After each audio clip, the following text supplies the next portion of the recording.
नवरात्र महोत्सवास राज्यामध्ये एका महत्वपूर्ण उत्सवाचा दर्जा आता देण्यात येणार आहे।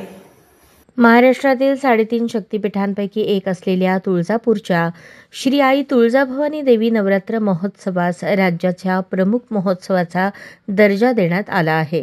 धाराशिवमध्ये जिल्हाधिकारी व मंदिर संस्थानचे अध्यक्ष कीर्तिकिरण पुजारी यांच्या प्रयत्नांमुळे हा महत्त्वपूर्ण निर्णय घेण्यात आला असून राज्याच्या पर्यटन विभागाने सन 2025-26 या वित्तीय वर्षातील महोत्सव दिनदर्शिकेत तुळजाभवानी नवरात्र महोत्सवाचा समावेश केला आहे। तुळजाभवानी देवीचे प्राचीन मंदिर देशभर प्रसिद्ध असून छत्रपती शिवाजी महाराजांना भवानी तलवार देण्यात आल्याची आख्यायिका भाविकांच्या श्रद्धेचा केंद्रबिंदू आहे। शारदीय नवरात्र महोत्सवाच्या काळात दरवर्षी सुमारे 50 लाख भाविक महाराष्ट्र, कर्नाटक, तेलंगणा तसेच देशाच्या कानाकोपऱ्यातून दर्शनासाठी येतात।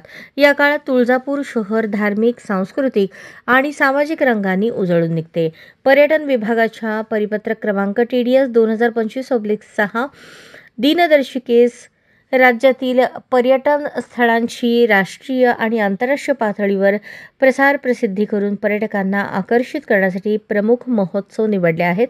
त्यामध्ये श्री आई तुळजाभवानी नवरात्र महोत्सवाचा समावेश करून त्याला प्रमुख पर्यटन महोत्सवाचा दर्जा देण्यात आला आहे। या 10 दिवसीय महोत्सवात गोंधळी गीत, भजन, नृत्य, शास्त्रीय व लोकसंगीत असे विविध सांस्कृतिक कार्यक्रम आयोजित केले जातात। राष्ट्रीय स्तरावरील ख्यातनाम कलाकार तसेच स्थानिक कलावंतांचा सहभाग या महोत्सवाचे वैशिष्ट्य ठरते।